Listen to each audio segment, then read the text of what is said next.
Welcome to my channel UP वाली।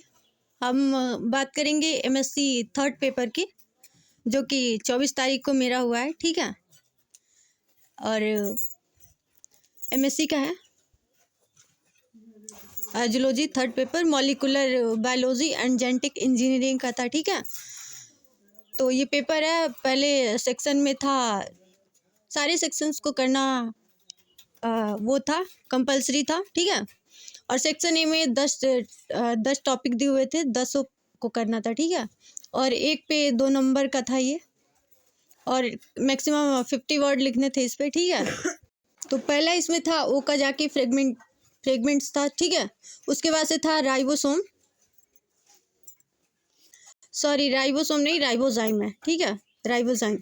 उसके बाद से था सिग्मा फैक्टर, फिर स्प्लिट जीन, फिर उसके बाद से था कैप्रॉन्स प्रोटीन है उसके बाद। ठीक है, उसके बाद से गोल्डन राइस था, फिर डीएनए पॉलीमरेज, फिर जीएमओ था।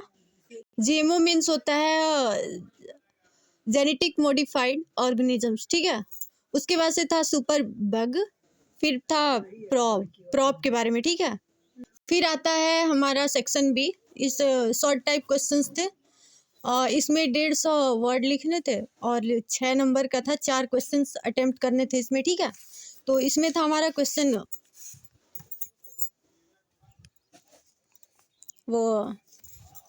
इसमें क्वेश्चंस था हमारा, explain the different between the leading stand and lagging stand. ठीक है, लीडिंग और लैगिंग के बारे में लिखना था इसमें। फिर उसके बाद से था why is DNA replication called semi conservative. ठीक है, डीएनए रिप्लिकेशन के बारे में बताना था इसमें।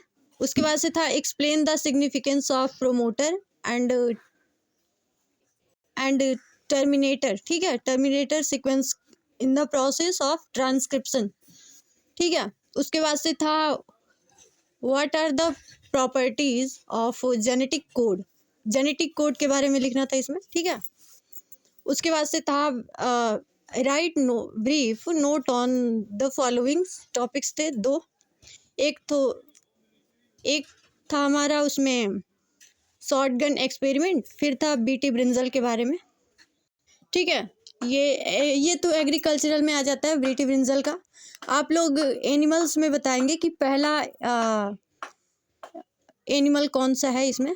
ठीक है, उसके बाद से आता है हमारा describe the structures and function of 3 RNA polymerase known is in eukaryotes. Eukaryotes में 3 टाइप के आरएनए पॉलीमरेज को बताना था इसमें। ठीक है, तो 3 आरएनए होते हैं। एक तो होता है हमारा एम आरएनए, फिर ऐसे ही होता है टी आरएनए, फिर आता है हमारा आरएनए। ठीक है, ये हमेशा स्मॉल लेटर में लिखा होता है। तो एम का मतलब मैसेंजर आरएनए, फिर टी का होता है कि ट्रांसफर आरएनए, फिर आर का होता है राइबोसोमल आरएनए। ठीक है, फिर अगला क्वेश्चन हमारा आता है what are genetically modified organisms, GMO. अभी मैंने उसका फुल फॉर्म उधर बताया था, जेनेटिक मॉडिफाइड ऑर्गेनिजम्स। ठीक है, provide examples and their benefits के बारे में इसके बताना था। ठीक है, मैंने इसमें एक 5वां किया था, एक ये वाला किया था, एक ये 7वां किया था, और एक था हमारा ये 3rd वाला। ठीक है, डीएनए रिप्लिकेशन का 4 करने थे इसमें। फिर आता है हमारा सेक्शन सी का, लॉन्ग टाइप क्वेश्चन थे, 400 वर्ड में लिखने थे इसको, 15.5 मार्क्स का। ठीक है, तो इसमें था हमारा describe in detail the step involved in DNA replication in prokaryote cell में लिखना था। ठीक है, डीएनए रिप्लिकेशन को प्रोकैरियोट सेल में बताना था डिटेल में, स्टेप बाय स्टेप। उसके बाद से था what is the role of transcription factor in eukaryotic transcription. ठीक है, उसके बाद से था एक्सप्लेन एनी 2 इन डिटेल। किसी भी